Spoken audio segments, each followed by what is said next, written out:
folks, Jim Leila here for Geeking Out episode 210. That's right, 210 episodes of the best comic book reviews on the planet. That's right. At least according to me. And a few people. Oh, well, hey, we can't complain. Thank you, a few people. Thank you all 50 of you that watch every week. Yes. Anyway, let's get to some comic book reviews, shall we? Because next week we start the month of hell. Part 2! It's awesome because it's 0 month! Oh boy. Yes. The torture never ends We'll here. be reading all DC, all number zeros, and Julie will be joining us to help break up the workload. Because 13 books a week is a heck of a lot to read. But great for you guys, because you're going to know everything that is going on in the DC universe. So a little later, me and Leila will pick our 4 books each, and yes. I hope I get Green Lantern. Yeah, well, we'll see. We might do some tradesies a little later, too. But anyway, let's get to some comic book reviews, shall we? Alright, first up, the much-anticipated Justice League number 12. Amidst reports that Colonel Steve Trevor, Wonder Woman's ex-BF, and the Justice League's liaison was kidnapped by David Graves, the Justice League have entered the Valley of Souls. The team is almost lost to the That's my favorite vacation spot. Yeah, no, it's not a great place, actually. The team is exactly why I love vacationing there. No one around. No, there's lots of people around. That's the problem. That's the problem. The team is almost lost to the trappings of Graves and his Praetas, but with the help of Colonel Trevor, they finally escape. Wonder Woman tries to settle things with Trevor and finds solace in the arms of Superman. And, and meanwhile, the rest of the team discusses the fallout of their public bickering, and Green Lantern makes a shocking decision. And if leaving the Justice League is shocking, then I guess, yeah, it's shocking. He leaves the Justice League. Oh, no. Anyways, so this was an interesting issue. I mean, everybody's been talking about the big moment on the cover, and this has gone to a second printing with a new pretty cover by Jim Lee. But I thought it was kind of forced. I felt it was hackneyed. I don't know. It was like, do you ever feel lonely? Why, yes, I do. Like, I don't know, it was just, I didn't like it. Yeah. And fans, don't worry if you are like, he's supposed to be with Lois. Don't worry, I don't think this is going to be a long-term relationship or anything. Oh yes, because I really want to see Wonder Woman pregnant with Superman's baby. I don't know. So, you know, I did like, though, that they have the fracturing of the team, and it's interesting that they would do that at this point already. Yeah. And it does give way for the sister book that's coming out, Justice League of America, which will feature a different Green Lantern. So, you know, there's that. But overall, for all the hype in this book, I didn't find it that awesome. But if you like Justice League, you're probably going to like this. And you do have to read it to know what's going on in probably several other books at this point in time. So.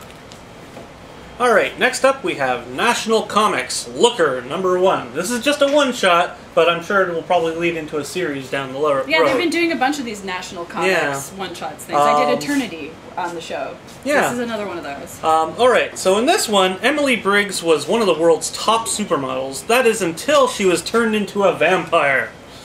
Now, Emily must use her powers to protect the innocent in the corrupt world of fashion and modeling.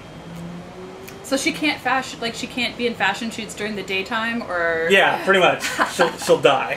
She can't do any fashion shoots at all because the bright lights will kill her. Nice. So, yeah.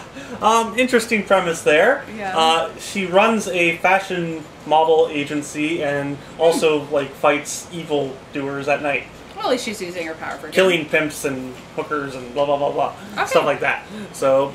interesting premise. I don't know how much this has to do with the original version of Looker from the 60s or anything, but it's an interesting premise, and the art's really nice here. Yes. The story is actually quite a bit of fun, because you actually get to know who these characters are throughout the very short tale, and it leaves it on a cliffhanger, which is kind of a sad part about it. Yeah, wondering if there is something especially if it's a one-shot, it's like, really?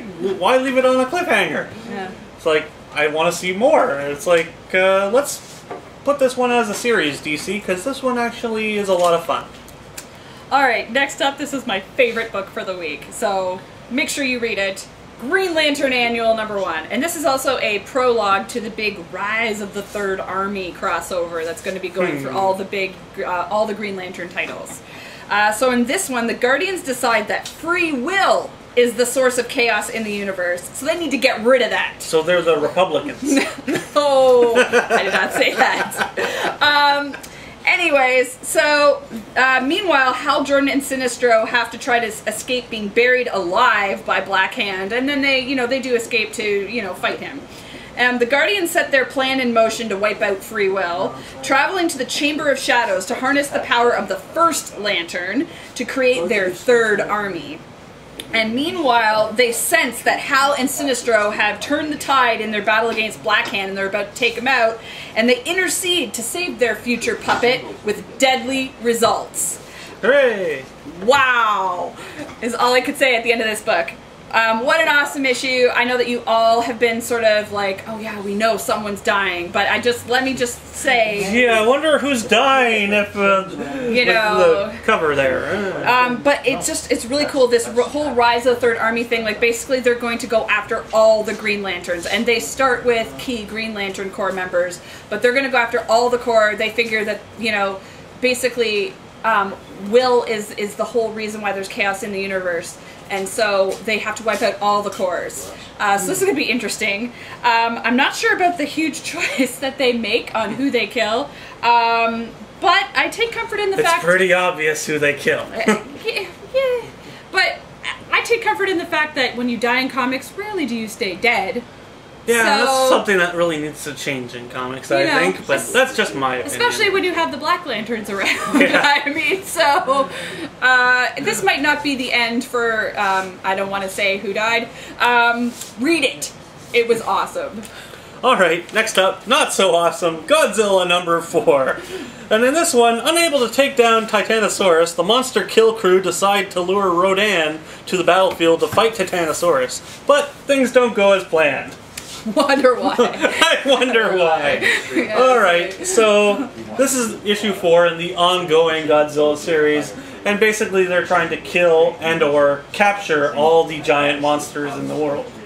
They basically pay these guys billions of dollars to capture and or kill the monsters. Imagine having that job. What's your job title? Monster Hunter. I kill giant monsters. Yes. So, yeah, I like the story here. The story is fun. It's just the art that really destroys this book. Still. And after reading and loving Godzilla the Half-Century War, this is just a big disappointment. Because this art is just ugly and amateurish.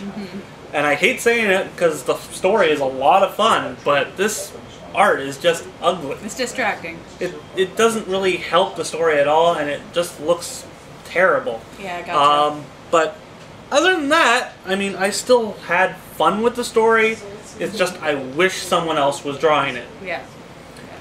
So, yeah, if you're a gigantic Godzilla fan, then maybe pick this up. Pick it up for the story. Pick it up for the story, but not for the art, because the art was just terrible. Next up, you're going to sense a theme here. Detective Comics Annual #1. That's right, it is a week of annuals in the DC universe before we start the number zeros. Yep. Yes. So, in fact, there were so many I couldn't read them all, but I'm going to give you a good chunk of them, including this one. In this one, Dr. Arkham is shocked to find out that he's been put under the spell of the Black Mask, who had escaped from Arkham Asylum a while ago, and he thought he was still there. Yeah. Sounds about right, yeah. It's like, oh, the Joker escaped for the 5,000th time. Yeah. Let's just Well, the Joker's not back yet. That's next month. Okay. Okay, so Batman and Detective Gordon track down all Black Mask contacts and uncover his plans to revive the false face of society. But someone feels that there can only be one mind controller in Gotham City, and you know who that is, Batman fans. So this was okay. Not my favorite of the Batman stories that have been going on so far, but it was really cool to see a classic Batman villain kicking butt. You know, especially one that I think is kind of underutilized. So that part of it was really cool. But I can't say otherwise that the story was, you know, sort of that appealing, and I'm not sure where it sits in the whole where we've been going from to the number 0 and on. But it was just okay. If you're a Batman fan, certainly read it, and you're probably going to enjoy it, but it wouldn't be the first Batman book that I would pick up. Alright, next up for me is Star Trek Doctor Who number 4. And in this one, as the Cyberborg continue their rampage across the galaxy, the Doctor and Captain Picard are offered assistance from an unthinkable source. But will they agree to an alliance that could be worse than the enemy they now face? Ooh, is it the Borg? Yep. Yes! Alright, so I did not like the first issue of this series due to the artwork style. And I've been continuing to read the series, and they had a flashback to the original Star Trek series with one of the older Doctors. And they changed the art style completely, which I loved. Okay. And they're still using the painted style here, and it really is kind of muddled. Yeah. Story-wise, it's still fantastic. This is a lot of fun. If you're a Star Trek fan or a Doctor Who fan, this is the kind of writing you're going to absolutely love because it's filled with so much techno-babble. Nice. And that is what makes this book a lot of fun. But when it comes down to the art, it's very muddled in the painted style, and sometimes it works and sometimes it doesn't. And a lot of this just doesn't work in the painted style. So I can't highly recommend it unless you're an absolute must-have fan of Doctor Who and Star Trek. Yes. But overall, the story is fantastic. It's a lot of fun. And the sheer fact that last issue they went back in time to the original series with, That's cool. I believe, the 7th Doctor, possibly. That was actually a lot of fun, and they changed the art style completely to be like of classic comic style. That's cool. So I quite enjoyed the last issue, so I wanted to at least pick this one up and tell you guys a little bit more about it, because it is worth picking up as long as you're a huge Star Trek and Doctor Who fan. But other than that, I can't recommend it for anyone that isn't a fan of those two series. Yeah, well, that would be flat out confusing, I think, if you don't have interest in either one. Yeah, pretty much. Wow. But other than that, it's a fantastic book, and there's still 4 more issues to go till this crossover's over. So check it out while you still get a chance. Okay, last for me, and kind of my least favorite for the week, this is the Flash Annual. So we get the backstory for the Rogues in this one, and the Flash is drawn into a battle for his life in Mirror World, which that part is kind of cool. Then they introduce this character called Turbine. That's all we know them as at this point. And all the other thing that we know is that he is apparently a pilot, and he knows something about Barry Allen. And then just when you thought things couldn't get any worse, King Grodd shows up. Oh, joy. Yeah. So... not awesome for me, mostly because of the choice of how the story was told. It was told in like this chapter format that also skipped back and forth through time. So it was like 4 days ago, 2 days ago, a week and a half ago. You know, I just didn't like that, and I didn't like the layout in that way. I guess it just didn't work for me. It really, the bouncing back and forth disrupted the flow of the book, and like obviously it was a purposeful choice. But I didn't like it. And also, there's just not much in here, story-wise. Like, finding out about the Rogues, like, their whole story is sort of the best part, and then everything about Flash is kind of ho-hum. And, you know, on the last page, you know, with King Grodd showing up, and it's like, oh, so that's what's going to be next in Flash. Because we need more gorillas in yeah, I was just like, well, you know, and that's just not my favorite way to be going, so... sigh. Flash was so good before. So this wasn't my favorite, but you know, I guess there's some information in here that is kind of, you know, necessary as far as the Rogues go, and that part of it was really well done, but the rest of it was only so-so for me. Alright, and last up for me this week is Gearhearts number 3. And there's not much to this. It's basically just essays on the steampunk lifestyle, art, and stories. Yes. So if you're a steampunk fan, this is probably something you're going to want to pick up. The art, as always, is beautiful, and there's really nice photo essays in here. But as I've been in the steampunk theme for a while and gotten to know people in it, it's they don't take their thing a bit too serious sometimes. As much as I love them and everything, they don't really take jokes very well. I think that's probably a response to everybody sort of jumping on the bandwagon to the movement. You know what I mean? I mean, everyone is on the bandwagon, and everyone thinks they know what they're talking about when it comes to it. So, look, my book's steampunk too. And it's like, no, it's not. Yeah. It's like it's gotten kind of really spread out what the definition is. It's very much point. so, and yeah. it's kind of ruined it almost for a lot of people. Now, yeah, I wrote a steampunk book, but it was making fun of steampunk in the same time, and politicians. But that was kind of the joke. Yes. So, honestly, too bad she's not running again, because that would just like because scream second printing. Yeah, I really need to make a sequel, don't I? Yes, anyway, you should have a sequel with Ron Paul. Anyway. If you're a steampunk fan, yeah, this is worth picking up because there's some really nice stuff here and really nice reference as well, because if you need stuff to look at while you're designing something to maybe wear for a costume for Halloween or a con, this is the perfect type of book to pick up and look at and just go, how do they make that? Yes. How do they do that? It's like, you look, you learn, and then you can do. And I quite enjoy that about this book. It might not be a great book for like anything else, but at least it really works well as a reference material style book. And Halloween is on a Wednesday this year. True. In fact, there will be a lot of free comic books be giving out. It's sort of a free comic book day part 2. Yes, there's lots of items, because I know that we've bought a lot of them to give away. So make sure you circle that on your calendar. It's like a mini free comic book day in October. Yep.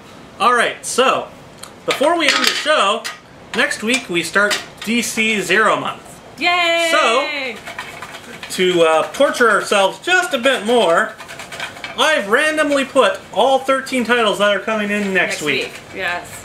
Me, Leila, and Julie will read about 4 or 5 each. I'll take 5 for the team. She's taking 5 for the team, and me and Julie are going to take 4 each. So, now we will decide just who reviews what. And I'll let you pick first. Come on, Green Lantern. I will review Swamp Thing. Alright, and I will review Earth 2. Yes, I don't want that. Oh, there was 2 there. I will review Batwing. Alright, I will review Green Lantern. Oh! I so want to trade we could do some tradesies a little later. Alrighty. I will review Animal Man. That was a good book last year. And you know what? It goes with Swamp Thing, so that's Alright. good. And I will review Dial H. Ooh. And I will do Detective. Alright, and my last pick for next week is World's Finest. And one more for me, and then the rest is for Julie. Yep. Stormwatch. Alright, so Julie will be reviewing The Phantom Stranger, which will be new for Green Arrow. Green Arrow, yes. GI Combat, and Action Comics. Alright. So, that's it for this week. We will see you next week for DC Zero Month. I'm so doomed.